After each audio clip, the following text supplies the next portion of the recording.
Good evening, everyone, and welcome all of you to our second lecture in the series on social justice. Today we have with us Surjit S. Thockchum, who is an educational activist, member secretariat of the AIFRTE, member secretary of the Synroplang for Social Transformation, Shillong, and co-founder of the Northeast Forum for Education. Without further delay, I'd like to request Professor Jagmohan Singh to take over the proceedings for today.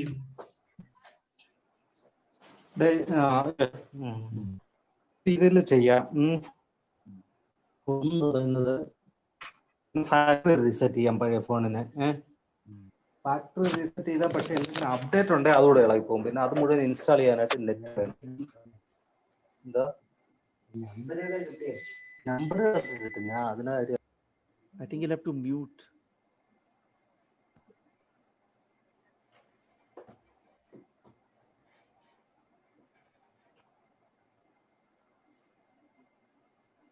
Go ahead, Akash. No. You have to ask Surjit to start the lecture. So you should invite Surjit. You're on. Surjit. Yes, I'm listening. I think you better start. I mean, yeah. Okay. Friends, I will try my level best to speak a little bit louder. My mic is not that good today, and I'll try to shorten my time also.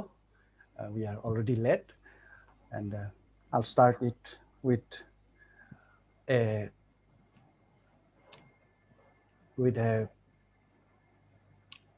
confusing notion about Northeast. I'm wondering about it.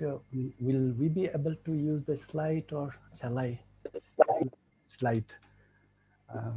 I'll start it, and if the slide start working it, then I will depend on the slide. Otherwise, I have a printout of my slide. The word Northeast is quite a confusing word. For people from the Northeast, when we talk about the Northeast, we believe that it means something different from the rest of India. Not necessarily in terms of geography, but it means in terms of our history, our culture, and our aspiration. Majority of the people in Northeast, perhaps we can term it as reluctant Indian. That doesn't mean that people are less patriotic, but there is a confusion about what does it mean by an Indian. And whenever we talks about we as an Indian, we as a citizen of India, sometime when a Northeast person stand somewhere in the midst of a Delhi's railway station, looking around and perceiving the way people look to him or her, sometimes we feel that perhaps the feeling of a Northeasterner in Delhi's railway station can be compared with the way Subhash Chandra Bose or the way Mahatma Gandhi or the way our freedom fighter of those days felt when they were standing somewhere in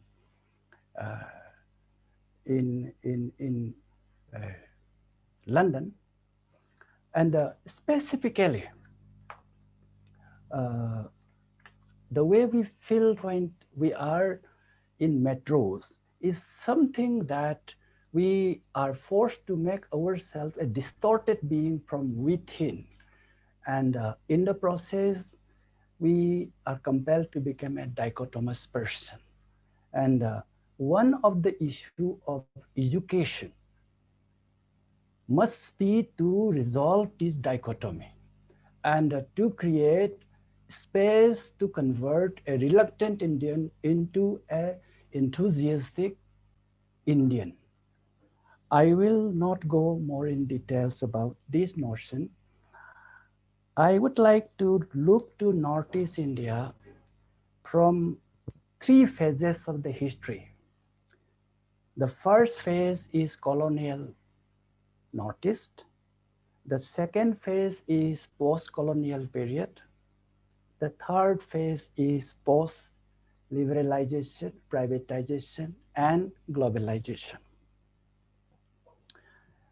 The colonial period was started with the non-regulated system after the Garo's revolt in 1822. There was a lot of things happen in those days. And during this period, starting from 1822 up to 1874, the different places in Northeast became part of the British India, and the resistance by the people were quite diverse, and there was no common approach by the people from the Northeast India. In 1874, for the first time, the notion of scheduled district comes under Scheduled District Act. It was after 1874, the major part of the Northeast as of today, including part of the Bangladesh and a part of the present Myanmar, was treated as a backward track. And it was during this time, up to the 1919 Government of India's Act, as well as Government of India's Act 1935, the region was administered under the separate set of the administrative principle. And within that principle, the Northeast region was treated as the region either fully governed or partially governed or ungoverned. In technical terms, we call this one excluded region, partially excluded region, and fully included region. The inclusion of areas of the Northeast under these three categories were in different phases. And one of the most important component of this structure was the exclusion of the people of Northeast within the mainstream British Indian governance.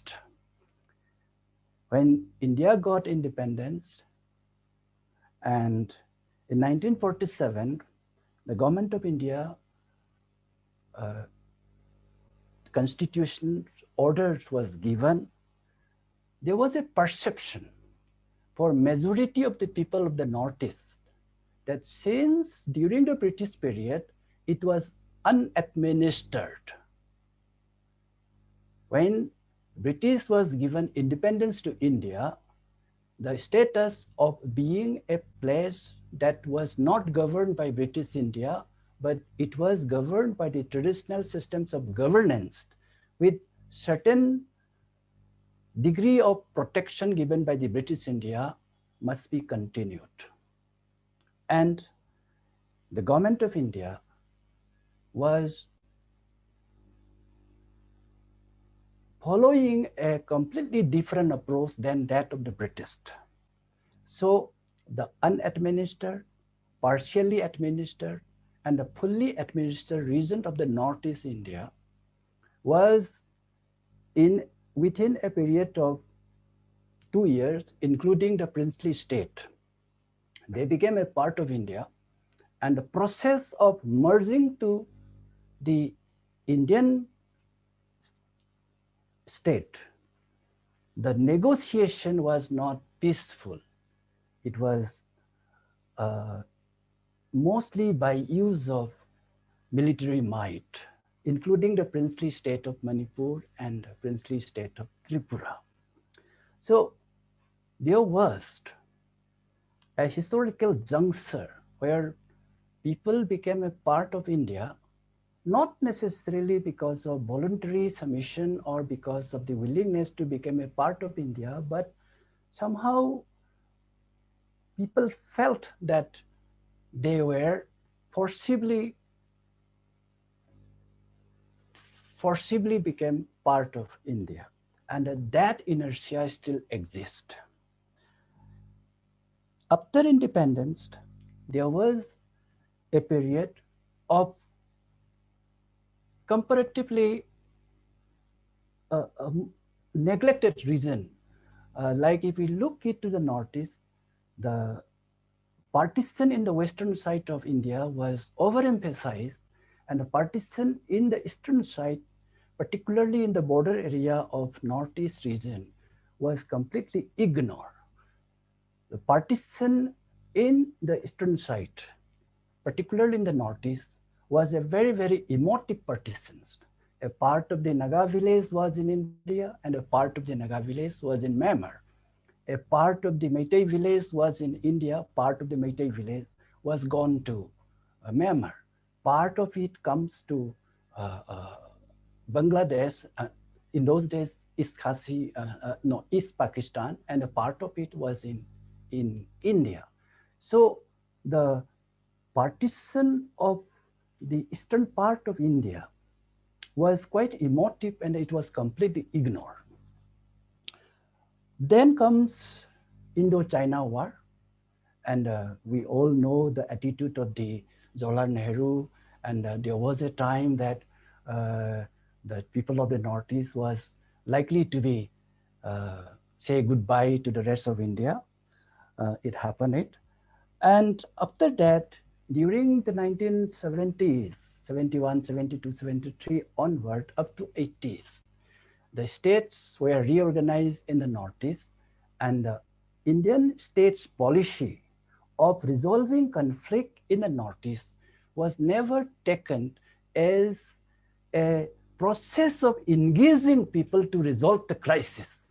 It was all the time ad hoc policies, it was temporary, and it was all the time based on certain amount of appeasement on X parties in such a way that Y party was used militarily to subdue them. So a kind of the peaceful negotiation was never happened in the Northeast. And even today, this is the way things are going on. In the 80s, there was counterinsurgency movement, and one of the counterinsurgency tools for Indian Army, which was used in Naga Hills also, and later on they tried their level best to use it, was to demoralize the community by attacking to the women of the community. But in case of the Northeast, attacking to the women doesn't demoralize the community. In fact, it became much more consolidated, the community's power. So the next, it is a little bit controversial, but what was opined by many people was that the Indian state used exploiting the young people, eliminating them. In the meantime, they also use free flow of narcotic in the Northeast. I will not go in details about this. Now, in the phase of liberalization, privatization, and the globalization, starting from the early part of the 90s, a new phase of the Northeast India comes into the picture. It was basically the phase of militarization, the phase of destroying the community's collective spirit, draining out of the resources from the Northeast, and making people distorted from within the society as well as within themselves. So it was a very, very pathetic period of Northeast India. And that process still going on. If we look into the Northeast India in terms of language, culture, and polity, particularly in context of education. I would like to highlight some main points. Language. First, I will not term it advanced or unadvanced or rich or poor languages, but there are languages which are dominant languages. Assamese, Bengalis,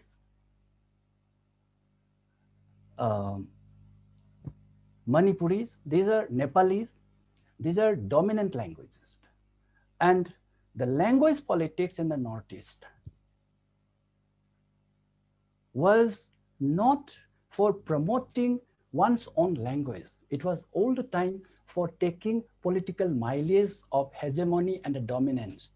So the movement like Amor Bangla, the movement like Amor Okhomia, the movement of the Manipuri language, even later on the movement of the Bodo language movement. These are not necessarily the movement to promote the language. It is definitely an attempt to use the language in order to take their political mileage. So the educational objective of promoting a language in order to provide epistemic sovereignty was never the agenda for the language movement in the Northeast. Now, next to this dominant movement, dominant languages, there are languages like Khasi, Lushai. These languages are standard languages. It was developed in the 18th and the 19th century, and today these languages are acceptable languages. Now, these languages already have a well-established script system, a well-established system of the language, and these are standardized languages. But majority of the language, sometimes people term it as dialect. Most of these languages in the Northeast, not less than 200 languages, are still unstandardized language, but these are the languages that makes our life alive. These are the working and the functioning languages. Now, in terms of culture, the culture in the Northeast are basically based on three important frameworks. The framework based on work, the framework based on ethnicity, and the framework based on how do people protest. The dress code, the way we talk, the way we dance, the way we paint is also related how we protest it. Culturally, the people of Northeast, we have an intrinsic system within the culture. How will we work together? How will we express ourselves ethnically, and how will we protest ourselves? So protest itself is an inbuilt mechanism within the culture of the people of the Northeast India, which is not very common to the other part of India. In terms of polity, the Northeast people, even today, it was very strong during the British period, and even today, in a slightly diluted system, the politics in the Northeast, the polity in the Northeast, as far as peoples are concerned, there are three important components of the politics in the Northeast: the state politics, the state-sponsored politics, the non-state politics, and the communities politics. For example, the Khasi and the Garo Hills in Meghalaya, which are governed under the provision available in 6th schedule of the constitutions, the community plays the most vital role. What the community decides is the ultimate. What the constitution said is in the periphery. Now, in major part of the Northeast, there are policies, there are governance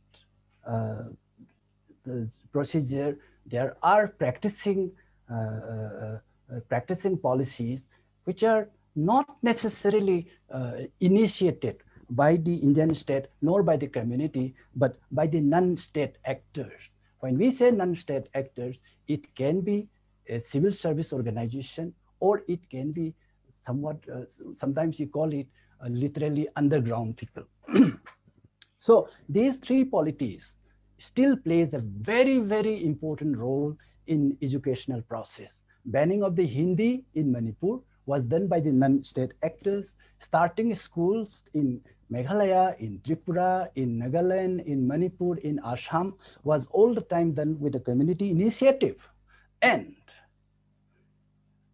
the dilution of the community's initiative and appropriating the schools for the benefit of the Indian state is normally done by the Indian state. So in a school also, the classroom atmosphere and the classroom practices are shaped by the influence of these three components: the state component, the non-state component, and the communities component.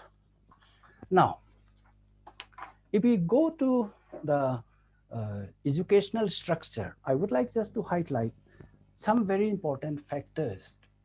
Practicing structures of the how the education is implemented in India, and in context of the Northeast, this became very important. First, we normally have a vision in the Constitution. Derived from the constitutional vision, we make, I'm referring to the school education, we make it national curricular framework. Out of the national curricular framework, the state board or the state's authorities will create curriculum, syllabus, textbook, and this textbook will be the source for practicing teaching learning process. Here comes the schools, here comes the parents and the communities participation. And then comes evaluation and the certification. Then only people's dignity, people's participations, people's citizenry comes into the pictures. Now, up to the constitutional vision and the national curricular framework, normally it is done by the central government, and it is normally done through NCERT. From the curriculum onward, up to the certification level, it is normally done by the respective states. Now, with the NEP 2020, whose vision NEP 2020 is following, by whose vision the NEP 2020 got inspiration, is not very clear about if we go through the NEP 2020. NEP 2020 put the constitutional values, the traditional values, and the global values in a completely different compartment. They are not in a position to relate to each other. And simultaneously, the NEP 2020 endeavor to promote all the three sets of the knowledge, three sets of values. So therefore, we are not very sure what will be the source of vision, what will be inspiration when we create national curricular framework under NEP 2020.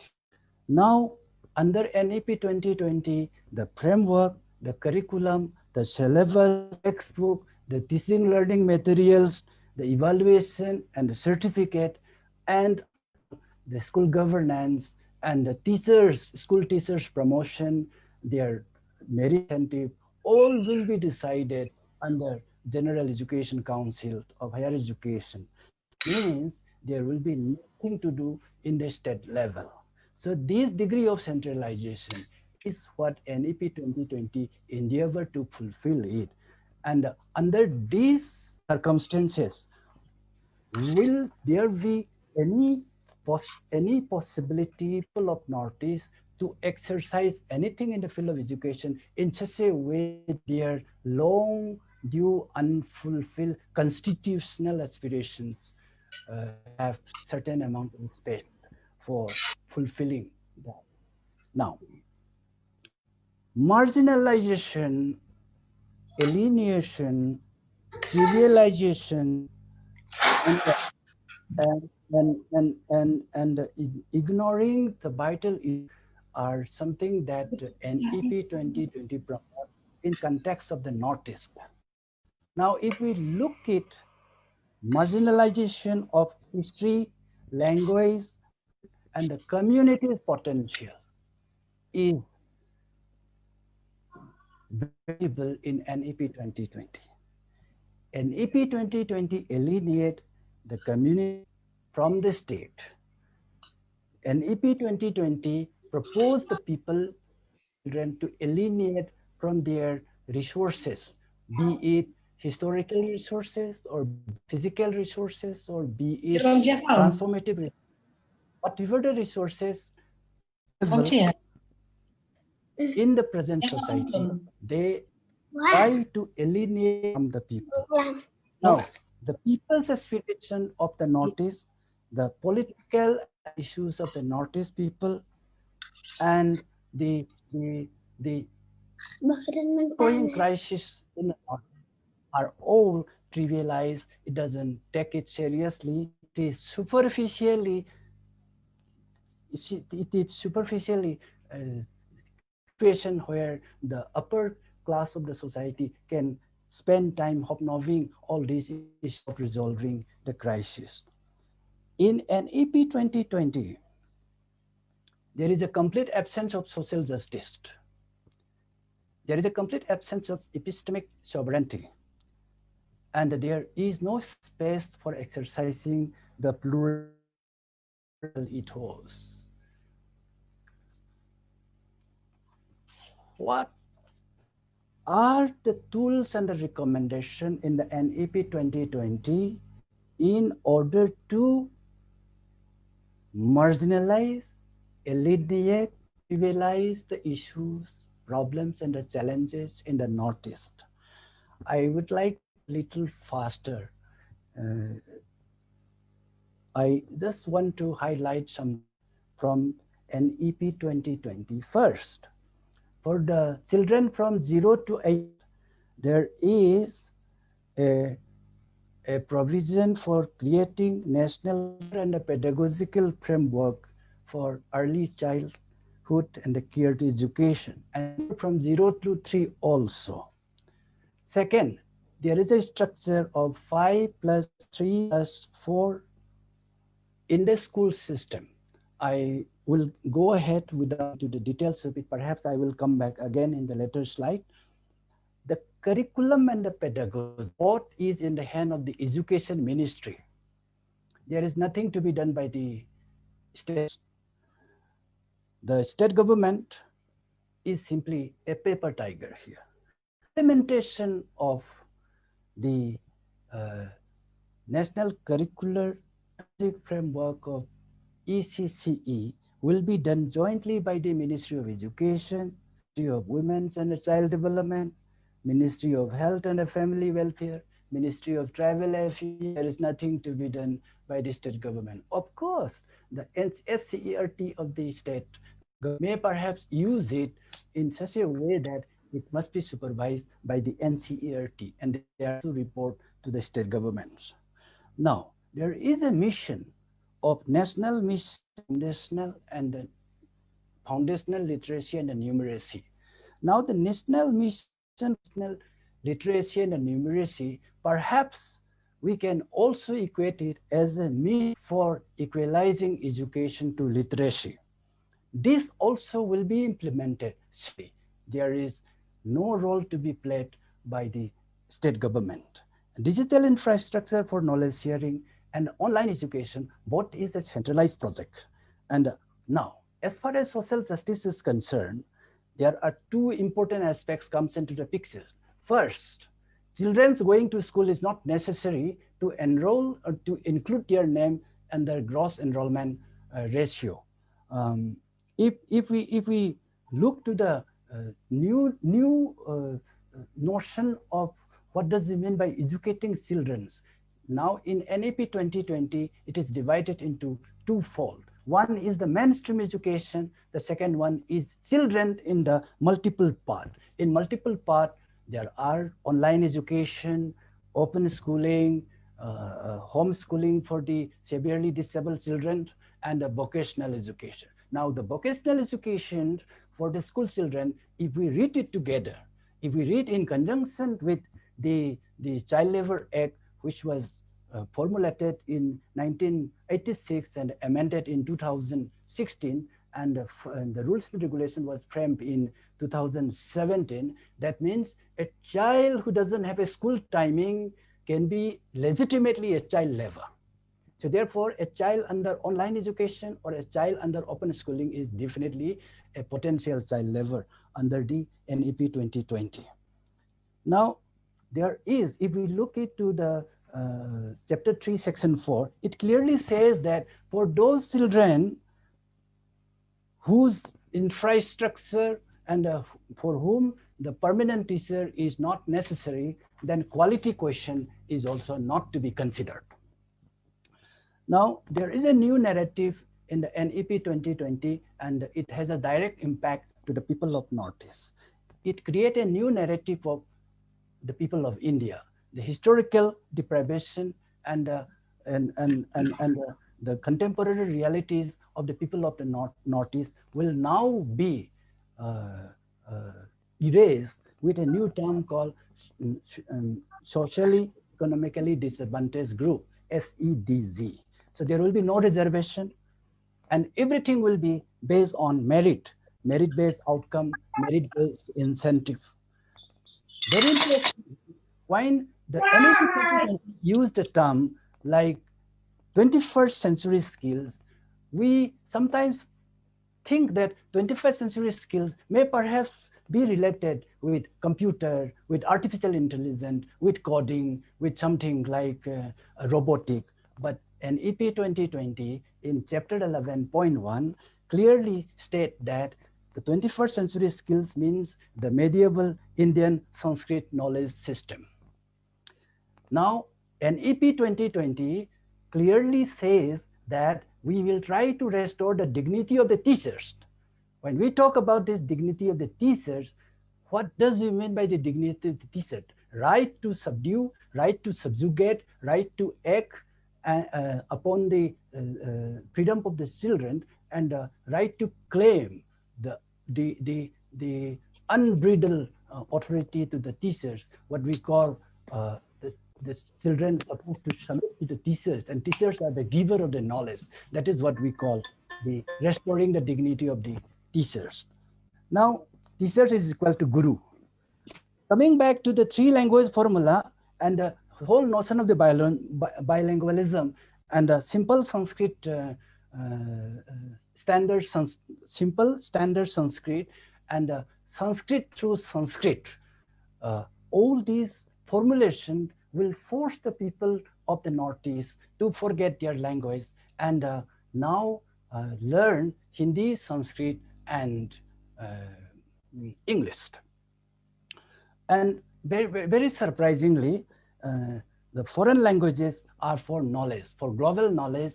The NEP 2020 doesn't advocate learning of the Indian languages. So there is a knowledge dichotomy of Indian language and foreign global knowledge system. Now, the curriculum for the secondary level is to be created by NCERT, and it is to be reported to the Education Ministry, and the curriculum and textbook and the evaluation will not be handed over to the state. So this is a very, very significant shift, centralizing everything, and there is nothing to be done by the state level. Now, in the place like Northeast, what can we expect from Delhi to judiciously design a curriculum for the people of the Nagaland, for the people of Meghalaya, for the people of Arunachal Pradesh? Something that we really need to ponder about it. So what is going to happen is the marginalization of our history, marginalization of our culture, and the extreme marginalizations of the people's collective historical aspiration. Now, things are bad, but the worst can happen because of the centrally controlled examination system in class 3, class 5, class 8, class 10, and 12. Now, I would like just to go on highlighting some of the issues in the higher education, but I will limit my my comment on the higher education on 3 issues only. One is that absence of autonomy, absence of flexibility, and absence of sovereignty, absence of freedom to decide on the question of epistemic dimension of the knowledge generation. A complete centralization, even against the spirit of the constitution, and defederalizing India, and the dichotomy of the Indian value system and the constitutional values. And on the top of that, a very confusing notion of the knowledge, like Sanskrit knowledge system, local knowledge system, Western knowledge system. Now, if we look into the NEP 2020,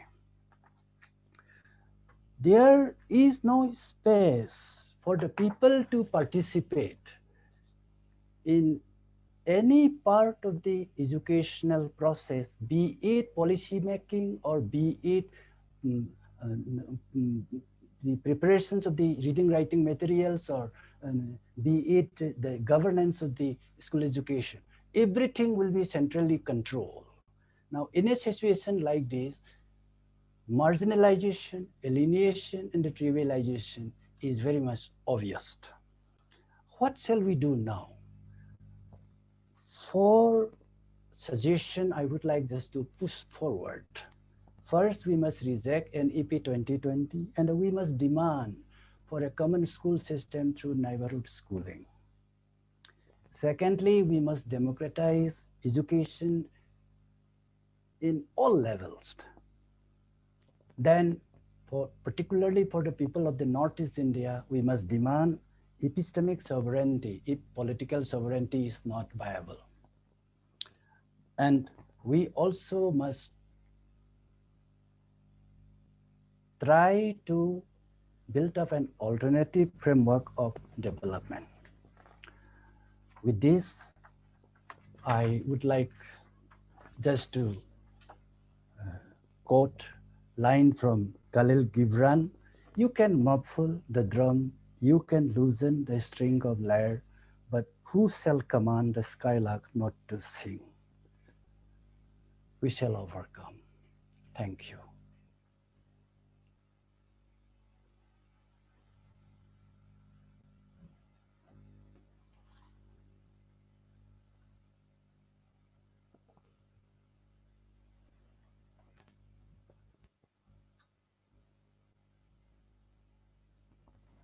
Diksha ji आप हिंदी में कर दीजिए। जी sir.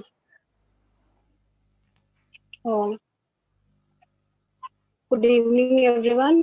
अभी जो Surjit sir ने अपने विचार जो व्यक्त करे उन्हें मैं कोशिश करूंगी कि कुछ थोड़ा बहुत हिंदी में ट्रांसलेट कर पाऊं। सर ने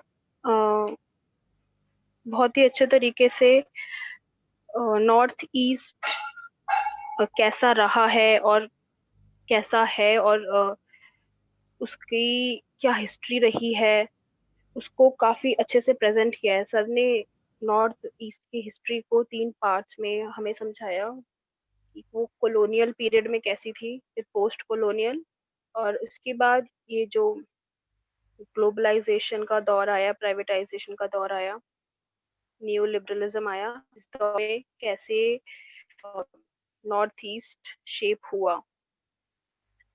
तो इसमें मैं ज्यादा टाइम में नहीं जाना चाहूंगी। मैं जो मेन मुद्दे जो सर ने एजुकेशन को लेके नॉर्थ ईस्ट के कॉन्टेक्स्ट में जो उठाए हैं मैं उन पे प्रकाश डालना चाहूंगी। पहला मुद्दा जो सर ने बताया कि जिस तरीके से नॉर्थ ईस्ट के हमारे लोगों की एक पहचान है, जिस तरह से उन्हें देखा जाता है वो काफी अनएक्सेप्टेबल है। और इस पर अगर एजुकेशन भी उनके प्रति बायस्ड हो जाएगी, उनको अटेंशन नहीं देगी, तो काफी इसकी संभावनाएं हैं कि स्थिति और खराब हो सकती है। जैसा कि हम सोचते हैं या कहा जाता है एजुकेशन जो है शिक्षा जो है लोगों के अपलिफ्टमेंट के लिए होती है, पर कल्चरली लिंग्विस्टिकली हम नॉर्थ ईस्ट को, हम नहीं कहना चाहूंगी, जनरली उनको इतना कल्चरली लिंग्विस्टिकली इतना अच्छे से नहीं देखा जाता है। पर अगर एजुकेशन से भी उन्हें वंचित कर दिया जाएगा या एजुकेशन को उनके लिए एक एलियन चीज बना दिया जाएगा, तो वो मुझे लगता है कि और भी सोशली और भी पीछे पिछड़ जाएंगे। सर ने हमें बताया कि किस तरीके से नॉर्थ ईस्ट का कल्चर कितना रिच है, लैंग्वेज कितना रिच है, और उनकी इंडिविजुअलिटी को करने के लिए उनका खुद का कल्चर और उनकी खुद की लैंग्वेज का एजुकेशन में होना कितना जरूरी है, जो कि NEP 2020 इस पे ध्यान नहीं देता है। हर चीज में, हर पॉलिसी में, हर एक स्टेप में हम ये देख सकते हैं कि किस तरीके से NEP का मेजर जो ध्यान है वो एजुकेशन को सेंट्रलाइज करके केंद्रित है। सर ने बताया NCF का रोल जो था वो ये था कि किस तरीके से लर्निंग को स्टूडेंट फ्रेंडली बनाना है, उनके लिए लैंग्वेज फ्रेंडली, उनके लिए कल्चरली सोशली उनके कॉन्टेक्स्ट से रिलेट करके प्रेजेंट करना है। और इसके तहत NCERT को काम दिया गया कि वो रीजन बेस्ड किताबें बनाए, ताकि हर रीजन का बच्चा अपनी किताबों में अपना कल्चर, अपनी लैंग्वेज और खुद को देख सके, ताकि उसमें पढ़ाई के लिए इंटरेस्ट पैदा हो। बट अब हम देखते हैं कि NEP 2020 ने टेक्स्ट बुक बनाने को, करिकुलम सेट करना, ये सारे काम जो हैं NCERT को एक्सक्लूसिवली दे दिए हैं। पहले जो SCERT होता था वो इसमें अपनी थोड़ी भूमिका निभाता था, और वो उनको भी ऑटोनॉमी थी कि वो अपने टेक्स्ट बुक्स में क्या ऐड कर सकते हैं, और वो उनके पास एक डिसीजन होता था, उनके पास भी एक अपनी राय देने का छूट होती थी कि हमारी किताबें, हमारी टेक्स्ट बुक्स में क्या होना चाहिए। बट अब दिल्ली का बच्चा या बंगाल का बच्चा, केरल का बच्चा, हर बच्चा वही किताब पढ़ेगा जो हमारे सेंटर में बैठा एजुकेशन मिनिस्टर उसको अप्रूव करेगा। इससे ये होगा कि जो बच्चे आएंगे, उन नई पीढ़ी अपने कल्चर, अपने लैंग्वेज से पिछड़ती जाएगी, जिसकी वजह से जो कि हम देखते हैं कि नॉर्थ ईस्ट का पहला ही मुद्दा है कि उन्हें अपनी इंडिविजुअलिटी चाहिए, उन्हें अपना कल्चर चाहिए और उन्हें अपनी लैंग्वेज चाहिए। ये चीज कहीं ना कहीं इसके संग मुझे लगता है कि कुछ भेदभाव होगा। दूसरा है NEP 2020 बात करती है एजुकेशन के थ्रू ग्लोबल वैल्यूज को इनकॉर्पोरेट करने की, कैसे छात्रों में ग्लोबल वैल्यूज डालनी है, ग्लोबल एजुकेशन डालनी है। पर वो रीजनल वैल्यूज, रीजनल नॉलेज की बात नहीं करती है। तो इससे वही फिर से रिपीट हो रहा है कि कैसे अपनी रीजनल नॉलेज, अपने कल्चर से कैसे उनको वंचित किए जाने का पूरा प्लान है। काफी रिजिड सेंट्रलाइजेशन को हम देख सकते हैं NEP 2020 में। हमारा ये जो NEP 2020 है, इसमें हम मार्जिनलाइजेशन को भी बढ़ावा मिलता हुआ देख सकते हैं, क्योंकि जैसा कि मैंने अभी बताया, सर ने बताया कि लैंग्वेज और कल्चर का रोल जो है बिल्कुल हटा दिया जा रहा है हमारी टेक्स्ट बुक्स में से, जिससे कि बच्चों में अपनी लैंग्वेज, अपने कल्चर के प्रति जो एक रेस्पेक्ट, एक भाव होना चाहिए, वो उनके अंदर नहीं आ पाएगा। उन्हें पता ही नहीं चल पाएगा कि वो जो ये चीजें पढ़ रहे हैं वो इनसे रिलेट नहीं कर पाते हैं, और जो उनकी खुद की पहचान है वो धीरे धीरे पीछे छूटती जाएगी। और शायद इसी को ही सरकार जो है हमारी, वो ग्लोबलाइजेशन या फिर मॉडर्नाइजेशन कह रही है कि अपनी जड़ों को छोड़ के बाहर निकलो। रिजर्वेशन का कोई प्रावधान नहीं है, जैसा कि सर ने बताया। मेरिट बेस्ड सारी चीजें होंगी और प्रमोशन भी मेरिट बेस्ड होंगे।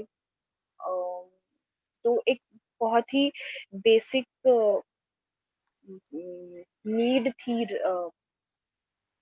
रिजर्वेशन की। वो इसलिए थी ताकि हर तबके के लोग, पिछड़े लोग और जो लोग अपनी गरीबी से लड़ते हुए भी थोड़ा बहुत भी इनपुट देके आगे बढ़ पा रहे हैं, तो उन्हें प्लेटफॉर्म मिले कि वो सबके संग एक लेवल पे आके कुछ काम कर सके, इसलिए रिजर्वेशन आया था। पर अगर रिजर्वेशन नहीं होगा तो हम देख सकते हैं कि SC ST OBC और जो मार्जिनलाइज सेक्शंस हैं हमारे, उनके जो उन लोगों को जो अपॉर्चुनिटीज मिलती थी रिजर्वेशन के थ्रू, वो बिल्कुल खत्म हो जाएंगी और हेजिमनाइज्ड स्ट्रक्चर बन जाएगा। जो जो मतलब पैसे वाले हैं, जो अफोर्ड कर सकते हैं, जिनके पास रिसोर्सेज हैं, वो ही आगे आ पाएंगे। जो अपने हालातों से लड़के आगे आना चाहते हैं, वो पीछे ही धकेल दे जाएंगे। 3 लैंग्वेज फॉर्मूला जो है NEP 2020 इंट्रोड्यूस करती है। इसमें जैसा कि सर ने बताया कि नॉर्थ ईस्ट में कितने ज़्यादा लैंग्वेजेस हैं और थोड़ी थोड़ी और डायलेक्ट्स भी हैं और पर 3 लैंग्वेज के तहत जो नॉर्थ ईस्ट की लैंग्वेजेस हैं, उनको डायलेक्ट कह के कहीं ना कहीं दरकिनार किया गया है। वो लैंग्वेज का एक दर्जा नहीं मिला है। तो यहाँ पे नॉर्थ ईस्ट के लोगों की रीजनल लैंग्वेज को जो दर्जा मिलना चाहिए, वो नहीं मिल पाएगा इस लैंग्वेज फॉर्मूला के तहत। इस सबसे हम देख सकते हैं कि जो NEP 2020 है, इसमें सोशल जस्टिस का कोई प्रावधान नहीं है और कैसे डाइवर्सिटी से कैसे डील करना है, कैसे सबको इम्पोर्टेंस फील करानी है कि सारे सारे लोग, हर प्रदेश के, हर प्रांत के लोग हमारे लिए सिग्निफिकेंट हैं और कोई सिग्निफिकेंस नहीं दिख रही है सबके लिए। बस ये है कि फैक्ट्री में प्रोडक्ट बना देने, सबको एक जैसा डील करना है और सबको एक जैसा प्रोडक्ट बनाने की तैयारी है इस NEP 2020 के तहत। करिकुलम जैसे सर ने बताया, जैसे मैंने भी बताया कि पहले NECERT और SCERT मिलके अपने स्टेट के हिसाब से अपना करिकुलम सेट करते थे, पर अब जो है करिकुलम को सेट करना, उसके कंटेंट क्या होगा, इवैल्यूएशन कैसे होगी, एग्जाम कैसे होंगे, वो सब जो है अब एजुकेशन मिनिस्टर यानी कि एक इंसान के पास आ गया है। और यहाँ पे भी हम देख रहे हैं कि कैसे सेंट्रलाइजेशन हो रहा है एजुकेशन का। अर्ली चाइल्डहुड केयर की बात करिए कि उसके लिए भी एक ऑर्गेनाइजेशन बनाई जाएगी, I am forgetting the name, NCPFECCE। इसको बनाने के लिए तो कह दिया है, पर ये कैसे काम करेगी और इसकी देखरेख कैसे होगी, इसको कौन देखेगा, कौन अकाउंटेबल होगा, अकाउंटेबिलिटी नहीं दी गई है। अच्छा, पूरी NEP 2020 में ये चीज हम देख सकते हैं, बड़े बड़े सपने दिखाए जा रहे हैं, बट वो कैसे होगा, उसके लिए अकाउंटेबल कौन होगा, और ये सब बिल्कुल भी नहीं बताया गया है। National mission on foundational literacy की, नेशनल मिशन ऑन ये NMFL, ये एक इस कि कैसे ज्यादा से ज्यादा लोगों को रेट बनाना है। तो इसमें एक गड़बड़ी है कि एडिशन, एक एडुकेटेड पर्सन में और एक लिटरेट पर्सन में काफी डिफरेंस होता है। पर अगर हम सिर्फ लिटरेसी पे फोकस पूरा अपना कर देंगे, तो हम ये देख रहे हैं कि कैसे ये NEP 2020 एजुकेशन लिटरेसी के साथ इक्वलाइज कर रही थी, कैसे इनके लिए एजुकेशन सिर्फ लिटरेसी बन के रह गई है। तो ये भी काफी प्रॉब्लमेटिक है कि सिर्फ लिटरेसी हमें या किसी भी इंसान को एलिवेट करने में हेल्प नहीं कर सके है।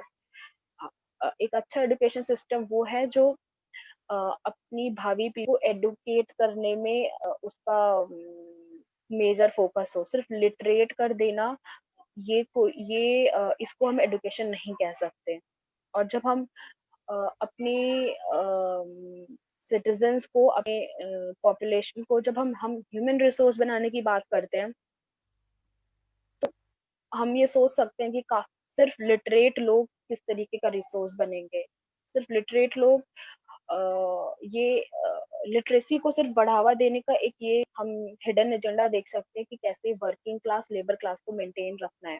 हम कह भी देंगे हमने एजुकेशन दी, स्कूल में इनको लेके गए, पर सिर्फ उन्हें लिटरेट बना के रखना है, सो दैट हम उनको अलग अलग वोकेशंस में, अलग अलग छोटे छोटे कामों में उनको लगा सकें।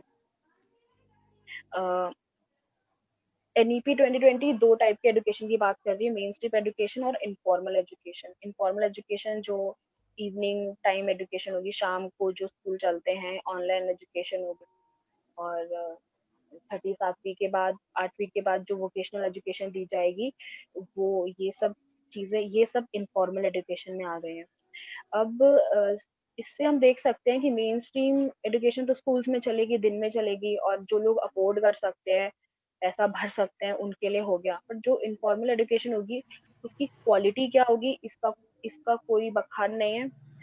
कैसे टीचर्स होंगे, उसका कुछ नहीं इन्होंने बताया है। और कहीं ना कहीं ये इनफॉर्मल एजुकेशन चाइल्ड लेबर को राइज देगी, क्योंकि दिन में बच्चे, और इनफॉर्मल एजुकेशन का मतलब ही यही है कि जो बच्चे दिन में नहीं आ पाते हैं स्कूल, वो शाम में स्कूल आएंगे। तो कहीं ना कहीं ये बढ़ावा देगी, क्योंकि ये ऑप्शन हम दे रहे हैं पेरेंट्स के पास बच्चों को कि तुम दिन में काम कर लो, शाम में पढ़ लो। क्वालिटी इसकी कुछ नहीं है, पर हम एक मतलब हवा में ये कह दिया है कि एक ऑप्शन आपको दे रहे हैं कि दिन में काम कर लो, शाम में पढ़ लो। इससे पढ़ाई तो कुछ नहीं होगी, बस चाइल्ड लेबर को बढ़ावा मिलेगा। इससे ये भी हम देख सकते हैं कि चाइल्ड लेबर कहीं ना कहीं लीगल जैसा सा हो जाएगा कि दिन में तो काम कर रहे हैं, शाम में पढ़ लेते हैं। तो चाइल्ड लेबर को कहीं ना कहीं ये लीगलाइज कर देगा कि मतलब उतना ऑफेंडिंग नहीं रहेगा चाइल्ड लेबर, दिन में काम करते हैं, शाम में स्कूल चले आते हैं। NEP 2020 21st सेंचुरी स्किल्स की बात करता है, जो कि काफी कॉन्ट्रास्टिंग है, क्योंकि वो 21st सेंचुरी स्किल्स की बात करता है, पर 21st सेंचुरी स्किल्स के हिसाब से उसे technical knowledge, computer knowledge, online, ये सब चीज़ों की बातें करनी चाहिए कि कैसे स्कूल में टेक्निकल नॉलेज बढ़ाई जाएगी, कैसे स्टूडेंट्स को टेक्निकल नॉलेज देनी है, और new forms of learning use करने हैं। इसके बजाय वो इस 21st सेंचुरी स्कूल्स को मेडिवल इंडियन नॉलेज सिस्टम से इक्वेट करता है। ये काफी कॉन्ट्रास्टिंग है कि एक तरफ आप 21st सेंचुरी की बात कर रहे हो, दूसरी तरफ आप पुराने इंडियन एजुकेशन सिस्टम को वापस रिवाइव कर रहे हो, जो कि इसकी बात है। हाँ, जो अभी सेंट्रलाइजेशन में हम एंट्रेंस एग्जाम्स की भी बात करते हैं कि कैसे वो एग्जामिनेशन और उसकी इवैल्यूएशन कैसे सेंट्रलाइज कर दी जाएगी, और कोई फर्क नहीं पड़ता कि कौन सा बच्चा किस स्टेट बोर्ड से पढ़ा है, पर अगर वो आगे आना चाहता है, किसी नौकरी के एग्जाम में बैठना चाहता है, या फिर किसी कॉलेज के एग्जाम के लिए बैठना चाहता है, तो उसको भी एक सेंट्रलाइज्ड करिकुलम की तैयारी करनी पड़ेगी अगर वो आगे आना चाहता है। तो ये भी एक काइंड ऑफ बैरियर है कि कैसे सेंट्रलाइजेशन ऑफ एजुकेशन एक काइंड ऑफ बैरियर है, कैसे लोगों को कुछ लोगों को पीछे ही छोड़ देना है, कुछ लोगों को आगे लेके आना है। सर ने लास्ट में इश्यूज इन हायर एजुकेशन की बात करी, जिसमें वो बताते हैं कि जो भी प्रावधान NEP 2020 दे रही है हायर एजुकेशन के लिए, उनमें ऑटोनॉमी नहीं है, फ्लेक्सिबिलिटी नहीं है, और एक्नॉलेजमेंट नहीं है बिल्कुल भी मार्जिनलाइज लोगों के लिए, और कंप्लीट सेंट्रलाइजेशन है इसमें, और और हम काफी कंट्रास्ट देख सकते हैं इसमें इंडियन वैल्यूज और कॉन्स्टिट्यूशन वैल्यूज में, कि कॉन्स्टिट्यूशन कुछ कहता है और एनईपी इंडियन वैल्यूज को आगे बढ़ाने के लिए कैसे कॉन्स्टिट्यूशन को तोड़ मरोड़ के और कैसे अपने हिडन एजेंडा को आगे बढ़ाने की कोशिश कर रही है इस नई पॉलिसी के तहत। मैं बस यहीं पे खत्म करना चाहूंगी।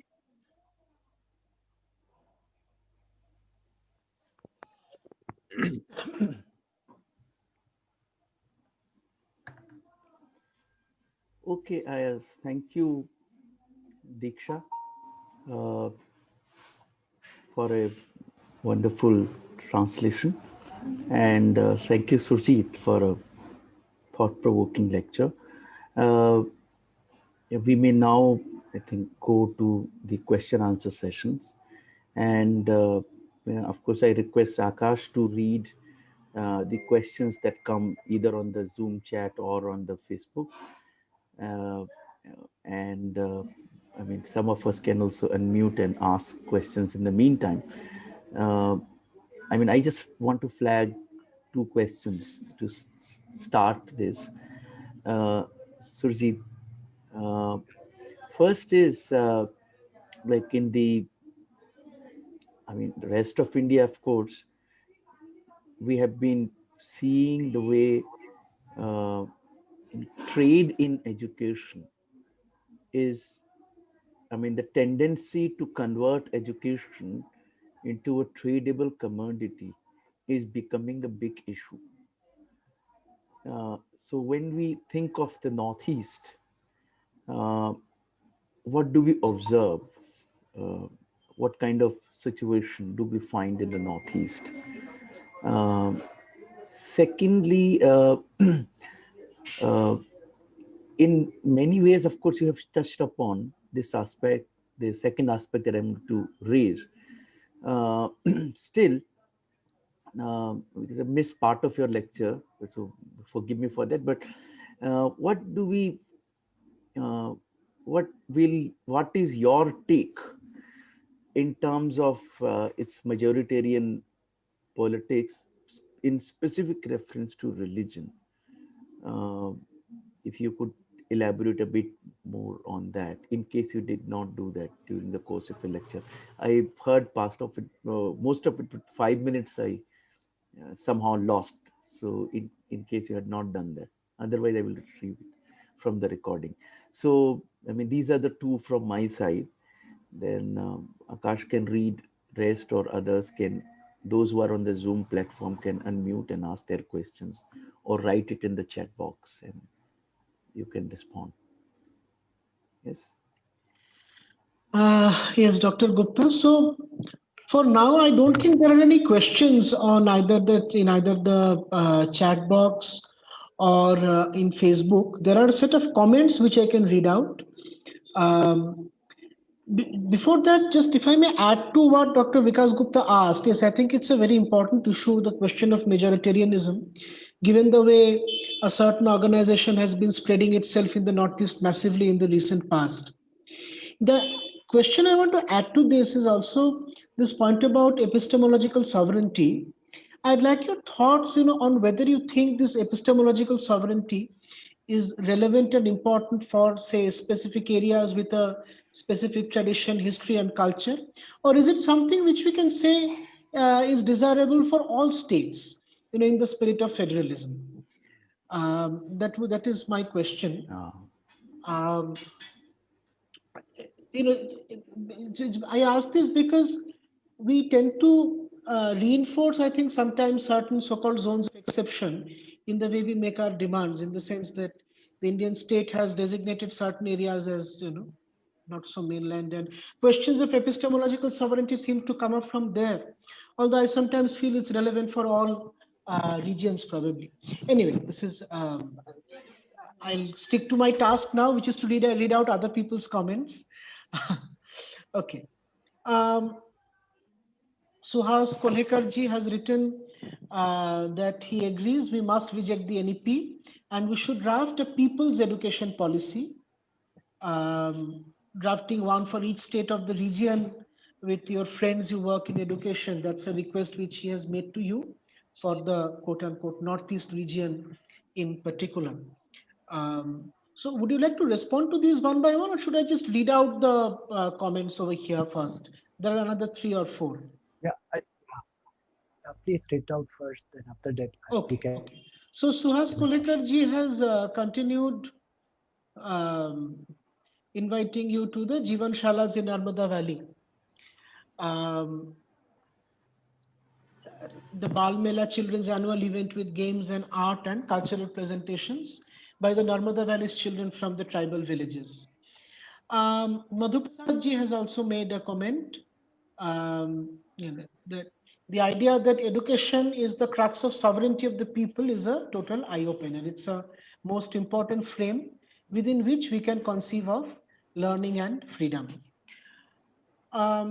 These are the important comments with regard to your Yeah, so presentation. I think before we get any more, Yeah. we can, ask Surjit to take on these, and then in the meantime, other people can speak Yeah. out or write. Yeah. Yeah. I would like to share my thought on what Dr. Vikas asked about the commercialization of education in the North. Is my voice okay with this much loudness, or do I need louder? This is fine. It's fine. It's fine. I think it's yeah. Um, First thing, uh, commercialization in Northeast by sending the children to the elites in the other metros and commercialized school is very much happening now. But commercialization in the local level, there are budget private schools, but historically, the tradition of supporting school either by the government or by the people is yet to be wiped out. Therefore, attempt to commercialize the school is not that successful. There are not many takers. I'll just give you one example. Shillong, some people say that it is the Oxford of Northeast. But there are people, particularly from Kerala, who come here and they run private schools. And they will pick up children from the of Northeast, but they are not in a position to attract children from the locals. And because of the 6 schedules, to have a school, you need to have complete agreement with the people. So therefore, people are not willing just to accept the commercial school. So there are several areas where the school have to before running a private commercial school, so it cannot go so easily. Now, in the Northeast also, there is a tendency to start private schools, but these private schools in the full-scale commercial schools so easily. Like DPS schools in Dimapur, they are struggling to get children. DPS school in Assam, in Guwahati also, they are not that successful. So the degree of commercialization compared with the rest of India is still not that successful. Of course, the more and the more number of the children of the elites are going outside the Northeast and they are spending a lot of money. Otherwise, in the Northeast itself is not that successful. Coming to the second part of the majoritarian politics, in terms of religion, it is taking place now, but in a very, very small scale. Now, to the history of the Northeast, even the recent history of the Muslim and the Bodo, even the conflict between the Hindus in Imphal Valley and the Muslim population, and what is happening in Nagaland and in Tripura, not on the basis of the religion, it is on the basis of the land ownership only. So what religion they follow doesn't matter much. So therefore, even the Muslims are divided on the basis of their land ownership. So land ownership is the crux of the matter, not the religion. So religion as an issue to yet to pick up the momentum. Of course, it is taking place now in the last few years. even with the Citizenship Amendment Act, there is a lot of attempt by the groups coming from, I will call it coming from outside. But okay, I can specify it. The right-wing groups coming and instigating people to build up people's pressure to work on the basis of religion. But the success rate is very low. It is not that successful as of now. Coming back to the epistemological sovereignty question, I believe that this is the only choice right now, because unless we provide this one, then we will not be able to restore the lost dignity of the people. Now, in context of the education, let me cite examples of even my own schools. I was educated in a community school up to the mid 70s. I think up to early 80s. Almost all schools in the Northeast, the schools were initiated by the community. Even the church-based schools was initiated by communities, and it was supported by the community. And whenever the community started something, community was having a vision. That vision may be good, that vision may be bad, but it was never started without a vision. And the vision of the people and how people started the school and what was their objective as far as curriculum is concerned. Because many of these schools in the early phase, they were not using the state prescribed textbook. Even the teachers were not what we call qualified, well-trained teachers. So therefore, the tradition of designing school, designing curriculum, and raising resources for running school was very much visible even today, but in a little bit lesser degree now. So within this, as I referred it to the earlier part of my lectures, that culture in the Northeast is basically dwelt on three issues: the issues of work, the issues of ethnicity, and the issues of the protest. So within the culture, within the work base, protest. What is the last one? The issues are protest. How as to a protest. Yeah. Like, I still remember it. When I was participating during my childhood in harvesting season, there will be an elder person who will supervise us what to do it, and he also will be telling the folk stories during our work. But if one of us, male or female, want to protest something, there is a system. The system, just like we raise hand, there is a system. This system is accepted by people and consensus built up on the basis of who protest. Now, these very intrinsic natures of protest as a component of the culture is now dying. The culture of acceptance, submissiveness, and a kind of the culture of conformity is now emerging in office. So if we really mean culture in the school, that means the culture prevalent in the working places, culture prevalent at home, culture prevalent in the community meeting. If we import this one with certain amount of scrutiny in the classroom, then the epistemic sovereignty will be imported from society to the classroom. That doesn't mean that what is practiced in the society must be imported to the classroom without having a kind of a critical analysis. The same is true for the state knowledge also. So therefore, school becoming a dialogical platform is possible only when the people's participation becomes really true people's participation. It is possible only in the common school system through neighborhood schooling. Now, when we talk about the support, who will support it? Whether it will support by state or whether it will support by the people. Whatever the support system, this support system has to be in conjunction with the developmental policy that the government is supporting it. So whoever support, the support is to be not based on the basis of the affordability of the people, but the support is to be done in such a way that equitable education is possible. Such a possibility exists only in the common school system to neighborhood school. This is what I believe in. So epistemological sovereignty is very much inbuilt in the nature of social characters of the common school system. Yeah. And is it relevant for the rest of India? I think yes. You said that the commercialization of education is still not that kind of a significant a trend, and that kind of difficulty that the commercial schooling is facing in the Northeast.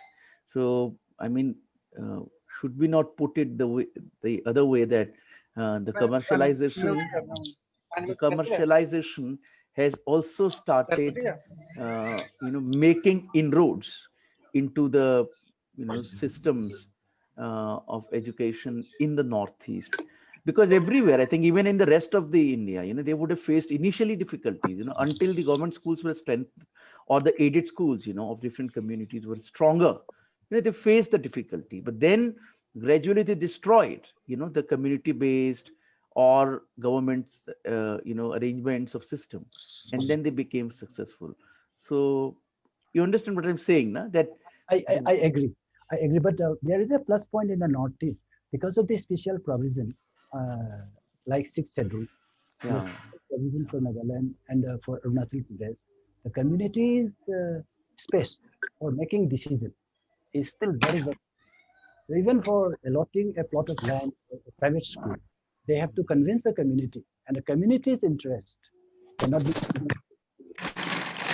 One plus point as of now, but of course, enrot is very much happening. It may not be very. Yeah, but if the state is neoliberal, where the interest of the big capital matter the most, I mean, the 6th schedule can be taken away anytime. Yes, it is happening. It is happening. Like, for example, the self-help group, the village education committee, they are now slowly replacing the existing traditional communities institution. Once the self-help group can replace the community's institution, the self-help group itself is not controlled from the village, it is controlled from outside. So negotiation will be much more easier. So it may not take long time now just to replace the community's institutions by these so-called community, but not rooted to the traditional systems of governance, but it is rooted to the interests of the World Bank from outside. It's quite possible. Okay, thank you, Surjit. Let us see if there are any other. Ramamurthy, Ramamurthy, please come. Yeah. Am I audible, sir? Yes. Yes. Am I audible? Yeah. Ramamurthy ji. Yeah. Oh, okay. Yeah. So this is first and foremost I do sincerely. I'm going ahead. Good evening and Zindabad to everybody. I am extremely thrilled to hear your lecture and you apprised us about various aspects. I have two specific observations to make. One is that, as we know that in general it is quite discriminatory to all kind of regional processes related to education. So if we keep this perspective in mind, in what sense you feel that very specifically it is making specific very specific discrimination to northeastern people, which is definitely different from the Indian people. Though I am in full agreement whatever you say, all kind of regional autonomy. And second question is that kindly throw some light on the educational autonomy whatsoever it was provided under Article 371 and to some extent probably some other subsequent articles, including such 6th schedule, specifically related to education. So how this NEP is taking away this autonomy which was accorded specifically under Article 371 to various areas. I would like to see your kind intervention in these two areas. Yeah, it's quite obvious. Once the NEP 2020 already removed the existing system of running a school where the people have the right to intervene. They can initiate school to start. They can support the school. They can intervene into the schools. That system doesn't exist now. In fact, I didn't mention the school complex because I skipped one of my slides. The whole notion of the school complex is to destroy the community's initiative to school. It is also to discredit community participation to the school system and participate by the community. So once the community's participation is not possible, then the sixth schedule is invalid to do anything for the school education. Now the evaluation, even for that matter, I think you'll have to mute Ramamurthy ji. The tenure system for the teachers is to be controlled from Delhi to General Education Council. Then that doesn't have anything to do about the community. So in a situation like this, the sixth schedule provision for intervention to the school system is no more available under NEP2020. So in a situation like this, the school running in the village level will be simply communicated with the system through a smartphone or through a computer. There will be no human face-to-face interaction under NEP2020. In a situation like this, community's intervention is, the space for intervention is almost zero. Like for example, the triple SA in school, the school standard on, school state standard authority. The state standard authority is not going to report to the community or is not going to report to the state Department of School Education. It is going to be reported to the SCRT through NCERT, then to the GEC. Now, all this reporting will be done through online. There will be no person whom one can complain it. So within these things, when the state cannot intervene, the community's intervention is almost out of question. I think Suhasji had also raised hand.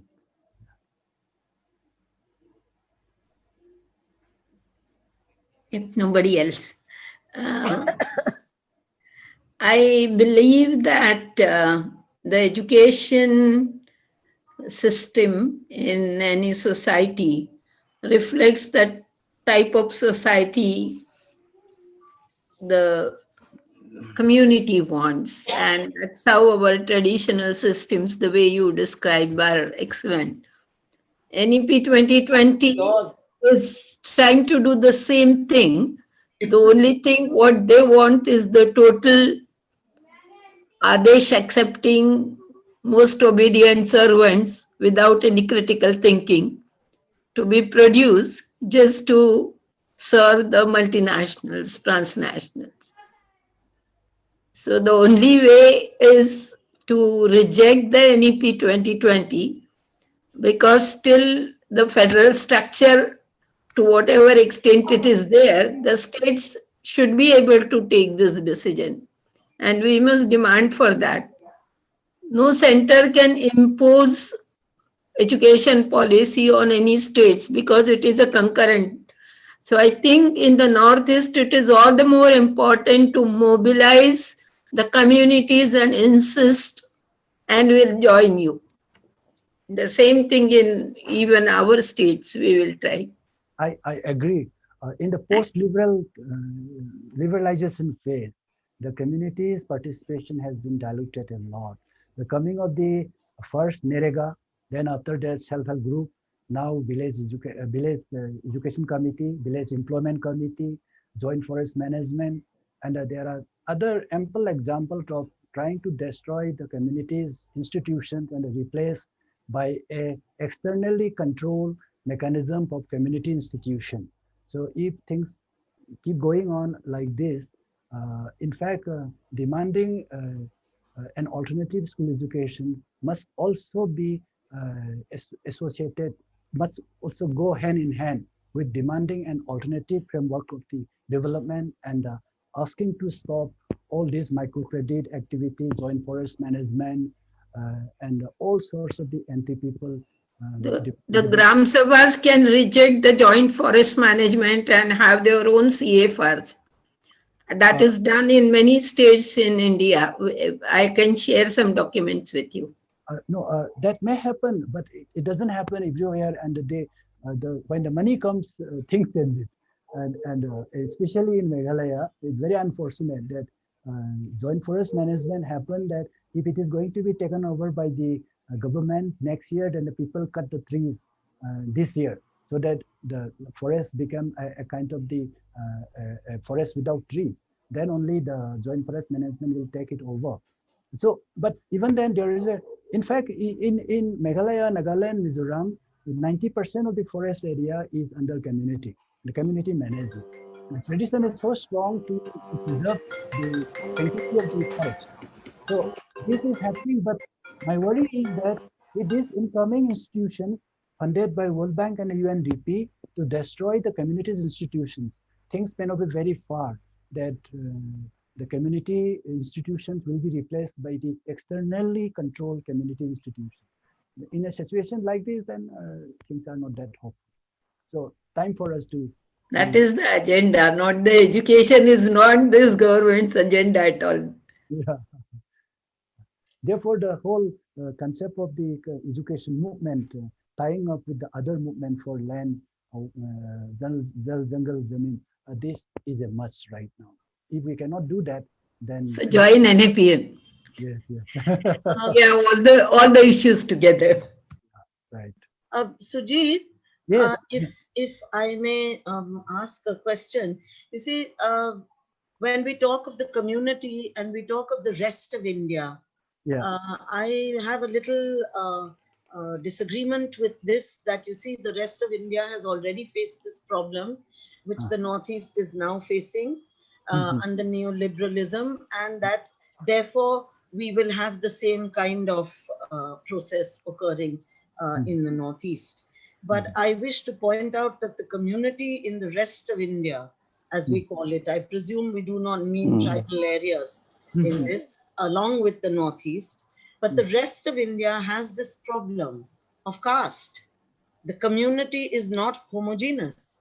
The community is viciously caste divided, and is something which has right throughout the history of India's exploitation of the productive classes and the productive sections of the society. Caste has played a very important role in determining how this exploitation is to take place. And it is something which continues, unfortunately, in a very sharp way, even now. So there, I think that we need to, as you have done partially, we need to look at the importance of constitutional provisions for allowing democratic functioning to take place within very harshly divided and unequal social circumstances. I endorse. So I think that that is something that we must always keep in mind. The federalism that you have talked about, the opposition to centralization, yes, of course, but also I think the most important thing is the way in which caste distorts. Unless we look at the constitution having given each individual the individual right to protest. I think that has been one of the most exciting ideas that you have put forward in your article. But I think we need to look at it slightly differently for the rest of India, because I think I agree. When the caste is not completely free from Northeast, but in a much more lesser degree. In Northeast, there are two factors which is very important. One is the gender-based discrimination, and the second one is the ethnic-based discrimination. So these two they are very important factors. But a caste, so far, caste and religion is not a big factor as of now. Of course, it is En-ROAD is very much visible. I hope that it will not be growing the tension in line with religion or caste. But gender-based and the ethnic-based conflict is very much visible. Like, let us look into Manipur. The Kuki and the Nagas killing each other is for the domination over a plot of land. And they may have the same religion, or their religion may be different. One may be Christian, one may be non-Christian, or both may be Christian. They may belong to the same denomination, but that doesn't help them to resolve the crisis. Their issues has to come down, think it, discuss it in ethnic line only. So whenever we talk about ethnic, let us also not forget means ethnicity means history. It is not color, it is not the size, it is not the culture, it is the history. So whenever we claim and reclaim our ethnicity, that means we are reclaiming the history associated with that ethnicity. So the experience of the Northeast for the last 200 years in the pre-independence period is very important, because most of us were not administered by British. Like princely state, they were not annexed. In the meantime, the tribal region, they were not administered. So there was a system called inner line permit. So the outside world was not allowed to get in touch with them. Therefore, people felt that we were free when British was there. And we are now no more free when we became a part of India. So the desire, the aspiration to link themselves with that past history is very much strong. If we cannot link this one, and if we cannot build up a kind of the negotiated, acceptable way forward from that past up to the present, if we continue to impose the what we call Indian state agenda, then things are going to be very complicated. And I believe that this is educational agenda, because if we look into the Nagas, they have a system called Morong. Even if we look into the Meghalaya, all schools are controlled by Darbar, be it government school, or be it church-run school, or be it community-run school. The Darbar dictates is the final and ultimate dictate. If the Darbar say don't observe Independence Day, school cannot go forward. If the Darbar say today let it be holiday, they have to accept this one. And even the IAS official and the government officials, they will not note it down this one in their file. But 9 out of 10 officials will say that let us do it as per wishes of the Darbar. That is how they resolve it locally. So therefore, the power of the community is very, very strong still today. Now, these communities' power is to be built up a kind of the consensus, and we have to take a way forward how to go ahead. Because everything in the Darbar, everything in the traditional system is not necessarily correct. It is heavily gender biased, and it is based on the power structure based on the inequitable distribution of land and power. So many things are wrong in the Northeast. So we cannot say that community as such, they are all sacrosanct, they are all good. But then if we cannot build up a continuity from these communities' aspiration to the state aspiration, then there will be conflict. Okay, I think, we have rather exceeded by 10 minutes already. So the dialogue can go on again and again. We should close it for today. So may I request Professor Jagmohan to kind of sum it up and conclude it?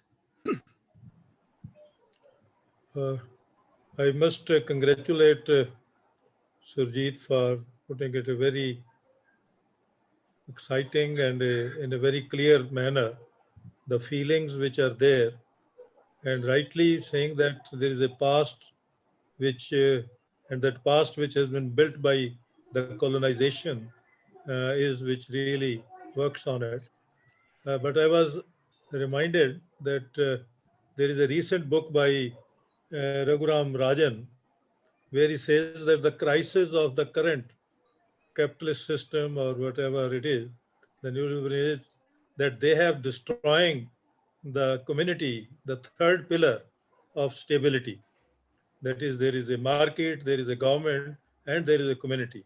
And you rightly, this is part of the agenda to disturb the communities. But I think the most important contribution which he has made and drawn our attention is to build an alternative which should look into these problems and which should look into the intrinsic value of education, which make the personality of the young people, are not excluding them, but involving them into their own building, and the community definitely had a role to play. So thank you very much, Surjit, to make us understand that point of view from the Northeast, but this has a commonness in other areas also. We can share that. But thank you for putting a very concrete agenda of moving ahead. As you rightly said, the Khalil Gibran said about children also. He said they are from you, but they are not you. They are the arrows, and you become the bows, and pull the string of the bow so that the children can move into the future. So with this, thank you very much. Thank you everybody, and a good discussion.